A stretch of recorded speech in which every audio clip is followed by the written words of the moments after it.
At first we have bullish and bearish flag. In this pattern we have 1 uptrend, 2 pullback, 3 continuation of uptrend. Now the bearish version. In this pattern we have 1 downtrend, 2 pullback, 3 continuation of downtrend.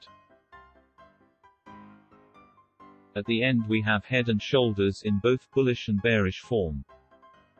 As you can see, the price is in an uptrend, then a little pullback, then little continuation of uptrend, then pullback, then small continuation, and at the end we have downtrend.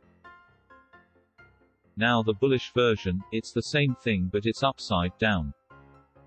As you can see, the price is in a downtrend, then a little pullback, then little continuation of downtrend, then pullback, then small continuation, and at the end we have uptrend.